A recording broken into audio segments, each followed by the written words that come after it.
हम बात कर रहे हैं कि लगातार किस तरह से फसादात पर कांग्रेस घिरती हुई नजर आ रही है और एक तरह से जैसे सेम पित्रोदा ने जो बयान दिया, इससे पहले भी वो बयान देकर फंसे थे किसी और इशू पर, अब फिर से उन्होंने इस तरह का बयान दे दिया है। उन्होंने कहा कि 1984 के जो फसादात थे तो हुए वो हो गए, लेकिन अब बात करिए कि 5 साल में मोदी जी ने क्या किया, उस पर आप बात करिए। मेरे साथ तमाम मेहमान मौजूद हैं। अनिमा, मैं आपसे जानना चाहती हूं कि सेम पित्रोदा ने जो बयान दिया है वो तो उन्होंने खुद कांग्रेस के लिए मुश्किलें खड़ी कर दी हैं। अब जाहिर सी बात है वो उस पर सफाइयां दे रहे हैं कि उन्होंने इस तरह से नहीं कहा था और जिस तरह से लिया जा रहा है, और अब वो डैमेज कंट्रोल करने की कोशिश करें, लेकिन डैमेज इज डन। लेकिन क्या आपको लगता है कि एक सोचे समझे स्ट्रेटजी के तहत तमाम चीजों को उठाया जा रहा है, टारगेट किया जा रहा है, एक चीज को दबाना, दूसरी चीज को उठाना, यानी कि अपने दौरे इख्तिदार में जो हुआ उसको छुपाना और जो दूसरे के उसमें हुआ उसको बताना, एक तरह की पॉलिटिक्स अभी फिलहाल चल रही है। बुशरा जी, देखिए जो सैम पित्रोदा का ये स्टेटमेंट आया है, जो हुआ सो हुआ। अब हम रियल इश्यूज पे बात कर ले। इसके कई मायने हैं, कई आयाम हैं इसके। पहला ये कि हमें ये समझना पड़ेगा सैम पित्रोदा कौन है। सैम पित्रोदा वो हैं जो कि एक मास्टरमाइंड है, जिनके हिसाब से काफी हद तक कांग्रेस चलती है। भले वो देश में नहीं रहते, लेकिन उनका कहा हुआ काफी हद तक कांग्रेस में इम्प्लीमेंटेशन होता है। ऐसे सीनियर, अगर उनको कार्यकर्ता बोलें या मास्टर हेड बोलें, उनकी तरफ से ऐसा बयान आना कांग्रेस की एक तरह की मतलब माइंडसेट दर्शाता है। क्यों मैं ऐसा बोल रही हूं कि मतलब 1984 के दंगे भले 3 दशक पहले हुए थे, पर एक देश के इतिहास पे इतना बड़ा धब्बा है, क्या इसे देश कभी भुला पाएगा? और मुझे लगता नहीं है कि अपने इतिहास को कभी भी भुलाना चाहिए, क्योंकि जो देश अपना इतिहास भुला देता है उसका इतिहास उसको जरूर दोबारा याद करवाता है। पहली बात। दूसरी बात, क्या कांग्रेस चुनाव के किसी प्रेशर में आके इस तरह की बयानेबाजी कर रही? मतलब इतना असंवेदनशील बयान इतने सीनियर कार्यकर्ता की तरफ से आ जाता है और अभी तक इस पे कोई शोक नहीं जताया गया। इतने साल पहले आपने देश की राजनीति इसमें कैपिटल, नेशनल कैपिटल में आपने नरसंहार कर दिया, मतलब, और इसको करवाया भी राजीव गांधी ने। वो उसके बाद आप उसको रोकने में बिल्कुल पूरी तरीके से असमर्थ थे। उसके बाद आप जब देश इतने बड़े निर्णायक मुद्दे पर है, 5 चरण के चुनाव हो चुके हैं, मतलब ये दर्शाता है कि किस तरह से स्ट्रेटेजिक अरिथमेटिक जो कांग्रेस की है वो इतनी गलत है। मतलब एक तरफ है, सबको पता है कि जमीन पे क्या है, एक रुझान है, अभी भी नरेंद्र मोदी के हक में वोट गिर रहे हैं। वैसे में कांग्रेस पार्टी क्या इतनी मतलब घबरा गई है कि प्रेशर में आ गई है कि इस तरह का आप ब्राउनी पॉइंट्स दे रहे हैं अपने विपक्ष को, वो भी वो जो पहले से ही सत्ता में है, उनके लिए आप एंटी इनकम्बेंसी की जगह प्रो इनकम्बेंसी मतलब प्रूफ कर रहे हैं। मतलब इसको क्या बोलेंगे आप? पॉलिटिकल इमेच्योरिटी बोलेंगे? आपका कोई भी कॉन्क्रीट अरिथमेटिक अंडरस्टैंडिंग नहीं है इंडियन इलेक्शंस को लेकर। संजीव पांडे जी, क्या ये आपको एक तरह की इनसिक्योरिटी या फिर 5 फेजेस के बाद जिस तरह का एक वेव जो नजर आ रही है, ये आपको कांग्रेस की ज्यादा बौखलाहट नजर आ रही है या बीजेपी की आपको बौखलाहट ज्यादा नजर आ रही है? नहीं, देखिए, कांग्रेस या बीजेपी की बौखलाहट जो नजर आ रही है, देखिए ये 5th और 6th फेज बीजेपी के लिए बहुत क्रूशियल है और 5th और 6th फेज कांग्रेस के लिए भी क्रूशियल है, क्योंकि दिल्ली, हरियाणा, नहीं, हिंदी भाषी बेल्ट में, जैसे उत्तर प्रदेश में तो कांग्रेस लड़ाई में नहीं है, मेन महागठबंधन से है, बिहार में भी महागठबंधन से है, बंगाल में रीजनल पार्टियां से हैं। अब जो 6ठे और 5वें फेज के जो इलेक्शन है और 7वें फेज के इलेक्शन में कांग्रेस से कई जगह राजस्थान, मध्य प्रदेश और छत्तीसगढ़ और दिल्ली और इन सब जो फाइट है, तो निश्चित रूप से घबराहट दोनों में है। दोनों अपने अपने, कांग्रेस गेन करना चाह रही है, बीजेपी अपने जो को सस्टेन करना चाह रही है। तो ऑटोमेटिक है कि बीजेपी, अगर 5 सालों में बीजेपी का बहुत अच्छा परफॉर्मेंस अगर ग्राउंड लेवल पे होता तो शायद इस इशू पे बीजेपी बहुत ज्यादा ध्यान नहीं देती। तो मेरा ये मानना है कि कांग्रेस की जो जवान फिसलन है उसने बीजेपी को एक मौका दिया। ये कांग्रेस इस तरह की गलतियां करती है। गुजरात चुनाव से पहले भी मणिशंकर अय्यर ने कुछ इस तरह के जवान उनकी फिसली थी, कपिल सिब्बल की जवान फिसली थी। लेकिन मुझे ये अभी फिलहाल देखिए, जो 3 राज्यों में जो चुनाव नजर आ रहा है उसमें कांग्रेस, दिल्ली का मुझे जानकारी नहीं है, लेकिन पंजाब हरियाणा में कांग्रेस कंफर्ट जोन में है। पंजाब के अंदर लार्जेस्ट पार्टी कांग्रेस है और हरियाणा में तेजी से कांग्रेस ने पिछले 5-7 दिनों में अपने आप को रिकवर किया है। और निश्चित रूप से वो कोशिश है कि पंजाब में, एक मैं और बताना चाहता हूं कि पंजाब में 84 राइट बहुत बड़ा इशू नहीं है। पंजाब में जो इशू है वो सेक्रेलिज, जो गुरु ग्रंथ साहब का सेक्रेलिज है वो इशू है। जो ग्रामीण सिख वहां के हैं वो उस पर डिवाइड है और उसके कारण जो वहां पे अकाली दल जो पार्टी है, जो बीजेपी के अलायंस पार्टनर है, उसको एक मेजर नुकसान हो रहा है। और हरियाणा में जो सिख वोटर हैं, जो नॉर्दर्न हरियाणा के जो पार्ट हैं, वहां पे पाकिस्तान से आए हुए जो जाट सिख कम्युनिटी है, वो बाय एंड लार्ज 84 के दंगों को बहुत ज्यादा मायना नहीं रखती। 30 साल हो गए, उनके लिए एग्रीकल्चर और फार्म सेक्टर एक मेजर इशू है। तो ये मान के आप चलिए कि दिल्ली में इशू हो सकता है। दिल्ली एक बहुत बड़ा एक सेंटर था उस समय जब दंगा हुआ था। पंजाब के लुधियाना में इसका इफेक्ट है, हो सकता है 84 के दंगों का। अमृतसर जैसे शहरी सिख आबादी जहां पे, वहां हो सकता है, लेकिन पंजाब के ग्रामीण इलाकों में इसका कोई इफेक्ट मुझे नजर नहीं आ रहा। ओके, हरमिंदर जी, क्या आपको अफसोस होता है जब 84 को लेकर इस तरह की बात की जाती है कि 84 के दंगों को लेकर कहाँ इफेक्ट है, कहाँ इफेक्ट नहीं है? चुनाव के हिसाब से, सीटों के अंक गणित के हिसाब से इश्यूज को उठाना और फिर इश्यूज को नहीं उठाना, क्या आपको अफसोस होता है, दर्द होता है, तकलीफ होती है? क्योंकि आप उन लोगों में शामिल हैं जिन्होंने अपनों को खोया, उन लोगों को जानते होंगे जिन्होंने अपनों को खोया। कुछ लोग आपके ऐसे होंगे जिन्होंने अपनी आंखों से सब कुछ देखा होगा, और जब फिर उस पर इस तरह की सियासत, इस तरह की बात, वोट बैंक और इस तरह से अंक गणित के हिसाब से उसको आंका परखा, माइनस प्लस किया जाता है, तो दर्द होता है, तकलीफ होती है आपको? देखो, जिन्होंने अपनों को गंवाया है, वो जब ये सब चीज़ें देखते हैं तो जो उन पे बीतती है वो शब्दों में बयान करना बहुत मुश्किल है, क्योंकि जिसको लगी है वो उसी को उसकी पीड़ा है। आज हमारे कांग्रेस के भाई बोल रहे हैं कि मनमोहन सिंह जी ने उस पर माफ़ी मांगी है। उन्होंने माफ़ी नहीं मांगी, उन्होंने खेद प्रकट किया है। असली बात तो ये होती, खेद और माफी से क्या आप जो लोग जिन्होंने अपनों को खो दिया उनको क्या वापस ला सकते हैं? बिल्कुल, ये सिर्फ और सिर्फ जो इस टाइम जो हुआ वो हो गया, लेकिन ये बात तब हजम की जा सकती है अगर उन जख्मों पे मलहम लगा हो। जो दोषी हैं, जिन पुलिस वालों ने सामने खड़े होकर दंगाइयों को इजाजत दी कत्ल करने की, जो स्टेट की सारी मशीनरी जो इसमें इन्वॉल्व थी, अगर उनको उनकी बनती सजा मिलती है तो जख्मों पे थोड़े से मरहम की बात की जा सकती है। लेकिन जिस तरीके से इस इशू को पॉलिटिसाइज किया जाता है, जब भी कोई बात आती है, सिखों को सिर्फ एक मुद्दे के तौर पे, 84 को एक मुद्दे के तौर पे जो इस्तेमाल किया जाता है, जो उसकी पीड़ा जो है, हम एक चाहे सिख है चाहे मुस्लिम है, कोई भी समुदाय है, जब उनके जो जख्म है उनको एक वोट के मुद्दे की तरह जब इस्तेमाल किया जाता है तो बेचारे वो हम ऐसे बैठ के देख रहे होते हैं कि हमारे साथ हो क्या रहा है।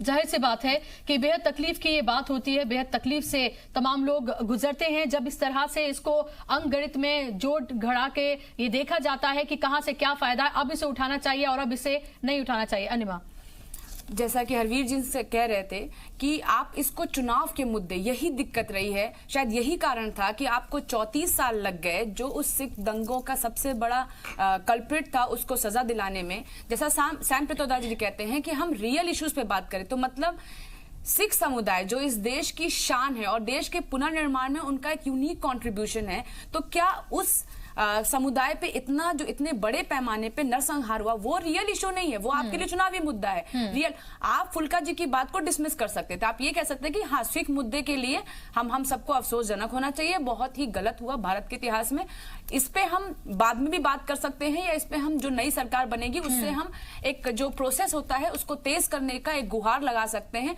लेकिन अभी प्रधानमंत्री का चुनाव हो रहा है, तो प्रेजेंट वर्तमान में जो प्रधानमंत्री हैं उनका क्या योगदान है, नहीं है, किन कामों पे सफल असफल हुए, चर्चा इस पे होनी चाहिए, बहस इस पे होनी चाहिए, ना कि 84 और 2002। लेकिन जब आप बोलते हैं कि ये रियल इशू नहीं है, तो इसको तो सीधा सीधा कांग्रेस ने इसको बना दिया कि ये चुनाव के मुद्दे हैं, इस पे बात नहीं होनी चाहिए। लेकिन अनिमा, आप ये भी तो देखें ना कि चुनाव को इसको इशू बनाया किसने है। आप ये देखें कि 5 साल इस पर बात नहीं की जाती। जब पंजाब में इलेक्शन हो रहे होते हैं उससे पहले इसकी बात की जाती है, जब दिल्ली में इलेक्शन हो रहे होते हैं तब उसकी बात की जाती है, फिर 5 चरणों के इलेक्शन हो जाते हैं उसके बाद इसकी बात की जाती है। तो ये भी तो एक तरह की सियासत ही हो रही है ना। कांग्रेस इस मुद्दे को नहीं बल्कि बीजेपी इस मुद्दे को लेकर आई है। कांग्रेस ने जो किया वो तो किया, वो तो सबको पता है, और अब जो वो कर रहे हैं वो भी सबको पता है, लेकिन इश्यू कौन लेकर आया, इस पे रियल इश्यूज पे बात कौन कर रहा है? बुशरा जी, पहली बात तो इंडियन वोटर्स जो है ना इतना इमेच्योर नहीं है। आज का वोटर बहुत ही एनलाइटेंड है। एक इस मुद्दे के उठ जाने से, चाहे इसमें बीजेपी फायदा उठाना चाहे कांग्रेस, उससे कोई वोट 100% या 50% इधर का उधर, मुझे ऐसा लगता है कि वोटर्स ने डिसाइड कर लिया है कि इस बार उनको किसकी सरकार लानी है और वो वोट उसी हिसाब से कर रहे हैं।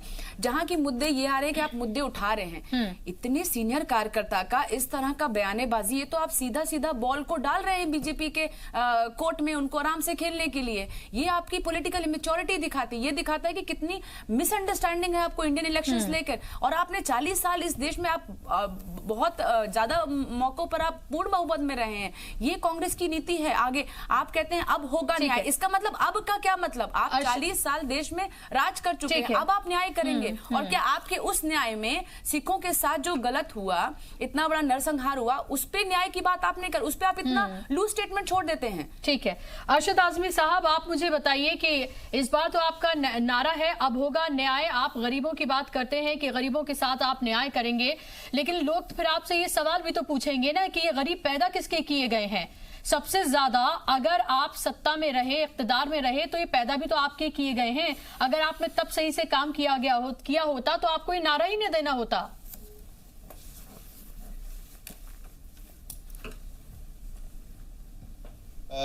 समस्या हमेशा रही है, लेकिन बेरोजगारी का जो आंकड़ा मोदी सरकार में जो क्रॉस किया है, ये भी रिकॉर्डेड है कि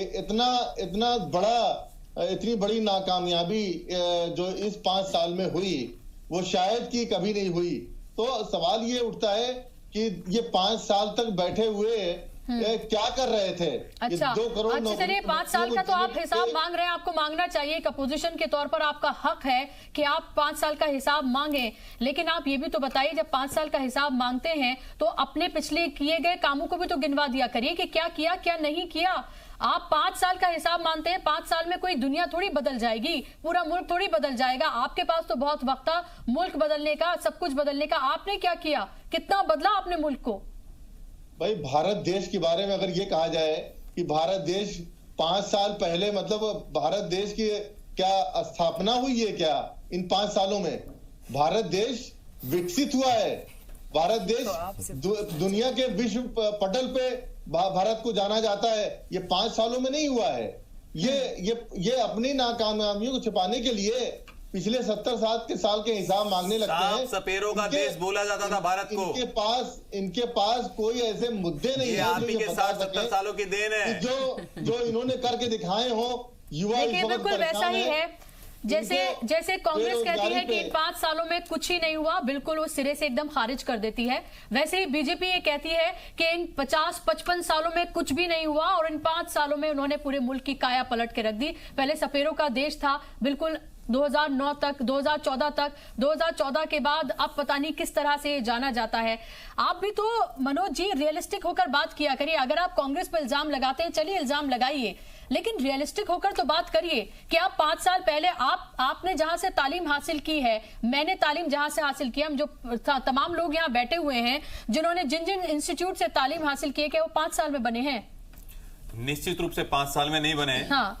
लेकिन जिस द्रुत गति से, जिस तेज गति से हमने जो काम करके दिखाया, पूरे विश्व ने भी देखा है और आपने भी देखा है। हम 6ठी अर्थव्यवस्था बने हैं, ईज ऑफ डूइंग में 70वें स्थान में आए हैं, हमारा वर्ल्ड जीडीपी में 3.3 योगदान हो गया है। हमने किसानों के लिए पीएम किसान निधि योजना लागू की है। हमने स्वामीनाथन आयोग रिपोर्ट लागू की है, जो ये लोग 2006 में मनमोहन जी के सामने पेश की, वो नहीं लागू। 4 बार किसानों को दिल्ली तक आना पड़ता है। 2.5 करोड़ आवास दिए हैं हमने, 2.5 करोड़ हमने 1.5 करोड़ हमने ये 8 करोड़ हमने शौचालय बनाए हैं, 7 करोड़ एलपीजी सिलेंडर बांटे हैं, 13 करोड़ लोगों को मुद्रा लोन दिया है, 35 करोड़ लोगों का जनधन अकाउंट खुला है।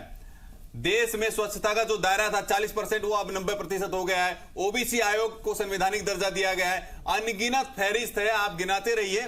ठीक है। घर घर तक सबका साथ सबका विकास हुआ है। ये कांग्रेस का चरित्र है, जो उन्होंने एक भाई भतीजावाद किया है या किसी ना किसी तरह से। अरे मनोज जी रहने दीजिए, देखिए भाई भतीजावाद अगर आप कहेंगे ना, तो मैं आपको एक लिस्ट निकाल के ना के दूंगी कि आपके यहाँ किस किस के भाई भतीजों को टिकट दिया गया है। आपको बता रहा हूँ, ये 84 का दंगा साफ साफ दिखा रहा है। केवल राज दरबारियों नहीं, ऐसा नहीं, क्या केवल राज दरबारियों को बचाने के लिए षड्यंत्र रचा गया। 35 साल तक सिखों को न्याय से दूर रखा गया। ये भारतीय जनता पार्टी है जिसने केवल रियल इश्यू में बात नहीं किया, करके दिखाया है। 2015 में हमने SIT गठित किया, सज्जन कुमार को आप देख रहे हैं दोषी करार दिया गया। तो ये बीजेपी ने किया है, भारतीय जनता पार्टी ने किया, नरेंद्र मोदी जी के नेतृत्व में हुआ है। ये देश है, देश में किसी भी पक्ष को हमने अछूता नहीं छोड़ा है, चाहे सिख पीड़ित हो, चाहे सबका साथ सबका विकास हो, किसी भी क्षेत्र में आप जाइए, हर क्षेत्र का रियल इश्यूज को उठाया है और देश को न्याय दिलाने का काम किया है। निकलते हैं ना, आप सिख कह के मुसलमानों से ऐसे बचते हुए निकलते हैं ना, वो साफ सबको दिखाई दे रहा है।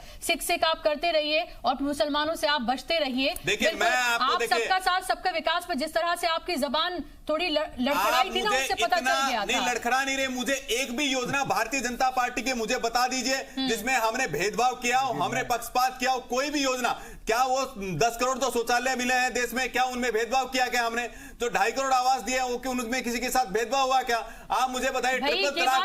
ट्रिपल तलाक पर हमने महिलाओं का साथ दिया। कांग्रेस हमेशा केवल पुरुषों को अपना वोट मांगती रही है। क्या हम सबका साथ सबका विकास नहीं कर रहे? क्या मनोज जी, एक मिनट मेरा सवाल लीजिए। आप ये बताइए, तो यही सेम बात तो कांग्रेस भी कहेगी। जब कांग्रेस की हुकूमत थी तो वो ये कहेगी कि भाई हमने क्या सिखों को अलग से हटा थोड़ी दिया था। जब हम सारे काम कर रहे थे तो अगर हम सड़कें बना रहे थे तो गाड़ियां उसमें सिखों की भी चल रही थी। अगर हम इंस्टीट्यूट बना रहे थे वहां पर सिख भी पढ़ रहे थे, तो वो भी तो ऐसे कहेंगे जैसे आप कह रहे हैं। क्यों नहीं दिलाया आज तक? 35 साल तक लोग भटकते रहे, दर दर की ठोकरें खाते रहे, अपने दरबारियों को बचाए रहे आप। और दूसरी बात, आपके पूर्व प्रधानमंत्री वही बोलते हैं कि देश के संसाधनों पर मुसलमानों का पहला हक है। आप ये बताइए, राहुल गांधी जी बोलते हैं ये मुसलमानों की पार्टी है। मुझे बताइए, जब उनके ही अध्यक्ष बोल रहे हैं, उनके पूर्व प्रधानमंत्री बोल रहे हैं, तो इसमें सिद्ध करने का क्या विषय रह गया? सिद्ध कर चुके हैं ये लोग। बस यही बात है ना कि मुसलमानों की जहां बात आ जाती है वहीं पर ही सारा मसला आकर खड़ा हो जाता है। केवल मुसलमानों की बात नहीं कर रहा हूं। चलिए ठीक है, मैं आपकी बात करूं। संजीव जी, केवल ये बता रहा हूं कांग्रेस का दोहरा चरित्र कैसा है। ठीक है, सबका दोहरा चरित्र जो है सबके सामने है। संजीव जी, देखिए, मेरा ये कहना है कि आउटराइटली ये हम नहीं कह सकते कि 5 साल में कुछ नहीं हुआ, नरेंद्र मोदी की सरकार ने कुछ काम नहीं किया। मैं मानता हूं कि काम हुए हैं। आउटराइटली आप ये नहीं कह सकते कि 70 साल में कांग्रेस ने कुछ नहीं किया। देश के जो बड़े बड़े जो IIT, एम्स और जितने भी आपको बड़े बड़े चिकित्सा संस्थान दिख रहे हैं, हीराकुंड और भाखड़ा डैम जो एग्रीकल्चर रेवोल्यूशन का एक बहुत बड़ा जो कारण बना, वो सब कांग्रेस के जमाने में बने हैं और उसको आउटराइटली नहीं कह सकते आप कि कांग्रेस ने कुछ नहीं किया। तीसरी बात, मैं कहता हूं कि कांग्रेस के टाइम में जो 84 के दंगे हुए हैं, कहीं ना कहीं कांग्रेस ने के अंदर वो आत्मग्लानि या वो पीछे से उसको परेशान करती है, वो परेशानी उनको है, लेकिन सर्टेन प्रेशर्स है कि वो क्या करें क्या ना करें। कांग्रेस ने उसी चीज को वो करने के लिए प्राइम मिनिस्टर मनमोहन सिंह को बनाया। कहीं ना कहीं वो एक कारण था कि एक माइनॉरिटी फेस को प्राइम मिनिस्टर बनाया। सेकंड, 2 आर्मी चीफ कांग्रेस ने माइनॉरिटी से दिए अपने टाइम में, जसवंत सिंह, जे सिंह और विक्रम सिंह, दोनों सिख कम्युनिटी के थे। तो कहीं ना कहीं हाँ, अब एक बात है कि अब मैं बीजेपी पे एक हम सवाल करूं कि जब माइनॉरिटी की बात आई तो एक आर्मी चीफ मुस्लिम थे जो रावत साहब से सीनियर थे, लेकिन उनको नजरअंदाज किया गया। तो मैं मानता हूं कि आप बात करने के बजाय प्रैक्टिकल जो घटनाएं हैं, जो प्रैक्टिकल जो चीजें हो रही हैं, उसको आप इंप्लीमेंटेशन में लाके कहो कि देखिए हम एंटी माइनॉरिटी नहीं है, सबका साथ सबका विकास कर रहे हैं और साथ में आप जस्टिस भी दीजिए, उस पूरे सिस्टम को ठीक कीजिए। लेकिन जहां पे ठीक है 84 के दंगे हुए, 2000 दंगे और 2 के दंगे हुए, दोनों दंगों में दोनों सिस्टम के और दोनों पॉलिटिकल पार्टियों के रोल को आप नजरअंदाज नहीं कर सकते। दोनों दोस्त थे, लेकिन अल्टीमेट जब आप पावर में आते हैं तो प्रैक्टिकली भी तो कुछ करके बताइए कि हम एंटी माइनॉरिटी नहीं है। मतलब कि आप इंपॉर्टेंट जो मशीनरी में जो पोस्टें हैं या जो है, अगर उनमें लोग उपलब्ध हैं तो उनको भी तो नवाजिए, उनको भी तो कुछ दीजिए। जाहिर सी बात है, और ये सवाल ये वाजिब सवाल है। जी, मुझे एक बात बताइए कि ऐसा कहां है कि भारतीय जनता पार्टी ने माइनॉरिटी को दरकिनार किया? कौन सी ऐसी योजना है, कौन सी ऐसी नीति? मुझे जरा एक बार भाई साहब जरा बतलाएं कि भारतीय जनता पार्टी ने इन अल्पसंख्यकों के साथ में दुराचार किया, इनको न्याय नहीं दिला पाए, मुझे जरा बतला दें। नहीं, आप ही बताएं, आपकी पार्टी में मैं पूछना चाहता हूं, मैं तो बोल रहा हूं भारतीय जनता पार्टी ने सबका साथ सबका विकास का संकल्प लिया है, इसमें कोई भी ऐसा वर्ग नहीं है जो अछूता हो। संजीव जी जवाब देना चाहेंगे? नहीं, मैं तो समान दृष्टि से सबको मिल रहा है। मैं तो दूसरी बात नहीं, मैं तो सिंपल एक बात यही कह रहा हूं कि आर्मी चीफ पे एक सीनियर मुस्लिम आर्मी ऑफिसर्स थे जो इनसे रावत साहब से सीनियर थे, उनको क्यों नजरअंदाज किया गया? कुछ कारण तो बताइए ना जी। और जब आप ये बात करते हैं मनोज जी, तब आप ये बताइए कि क्या आप लिंचिंग के वाकयात को, या जब उनसे देशभक्ति के सबूत मांगे जाते हैं, या जगह जगह पर गौकशी के नाम पर उनको पकड़ा जाता है, मारा जाता है, ये तमाम चीजें, क्या इन सब चीजों को आप बिल्कुल खत्म कर देंगे? ऐसा कुछ हुआ ही नहीं था? देखिए, सबसे बड़ा अगर लिंचिंग हुआ है तो वही 1984 का ही। मुझे पता था आप यही कहेंगे। 1984 से बड़ा कोई लिंचिंग नहीं हुआ है। पूरे देश के इतिहास में इससे बड़ा मानवता पर कोई कलंक नहीं है। और भारतीय जनता पार्टी स्पष्ट कर चुकी है कि लिंचिंग जैसी जो भी अगर कोई सामाजिक तत्व अगर इस व्यवस्था में शामिल रहता है तो कानून व्यवस्था अपने पूर्ण जोर से उसका विरोध करेगी या उसको सख्ती से सख्ती, कड़ी से कड़ी सख्त सजा देगी। ये प्रधानमंत्री जी बार बार बोल चुके हैं। ठीक है, हरमिंदर जी। देखिए, लिंचिंग पे कानून व्यवस्था का काम विरोध करना नहीं है, कानून व्यवस्था का काम सजा देना है। तो पिछले 5 साल में जितने भी मामले लिंचिंग के दर्ज हुए हैं, उसके बाद आपने कितने दोषियों को सलाखों के पीछे डाला है और जिन्होंने बलात्कार किए हैं उनको कितनों को आपने फांसी पे टांगा है, ये भी आंकड़ा जो है जो देश की जनता है उसको जरूर बीजेपी को देना चाहिए कि कितने जो इखलाक की बात कीजिए। और ऐसे बहुत सारे इशू हैं जिन पे एक बीफ के नाम पे हमने कितने लोगों मुस्लिम भाइयों का जो कत्ल किया है, तो उनको जो दोषी हैं, कानून व्यवस्था का काम दुख जाहिर करना या विरोध जाहिर करना नहीं होता है, बल्कि कार्रवाई करना उनका काम होता है कार्रवाई करना और दोषी को जेल की सलाखों के पीछे फेंकना। तो वो आंकड़ा भी आप देश की जनता को बताइए, कितने जो मॉब लिंचर थे उनके ऊपर आपने क्या कार्रवाई की, ये आंकड़ा भी देश की जनता जरूर जानना चाहती है। लेकिन देश की जनता निश्चित रूप से जानना चाहेगी और हम जवाब देने के लिए बैठे हुए हैं। देश की जनता ने हमें चुन के भेजा है। जो भी कानून व्यवस्था के सामने जिस भी पुलिस स्टेशन में जिस भी एरिया में जो मामले आते हैं वो सम्मान तरीके से उनका नियोजन हो रहा है और निश्चित रूप से उन पर उचित कार्रवाई हो रही है। लेकिन वो दिख नहीं रहा, वो तस्वीरें हमारे सामने मौजूद हैं जब माला पहनाकर रिसीव किया जाता है और उन्हें मिठाइयां खिलाई जाती है और उन्हें इनाम दिए जाते हैं, वो तस्वीरें भी सबके सामने है मनोज जी। वो देखिए, ये क्या है ना कि आजकल सोशल मीडिया और इन सबका जमाना, यहाँ पर कोई चीज आप किसी से छुपा नहीं सकते, किसी चीज को आप दबा के ढक के नहीं रख सकते और आपके गुना उसके गुना से कम या ज्यादा ये नहीं हो सकता। इंसाफ होता है, सबके साथ बराबर होता है। लेकिन भारतीय जनता पार्टी की कमी है। बहुत बहुत शुक्रिया आप तमाम हमारे स्टूडियो में आने के लिए। भारतीय जनता पार्टी ने किया। ठीक है, बहुत शुक्रिया आपका स्टूडियो में आने के लिए। इसी के साथ इस प्रोग्राम में बस इतना ही।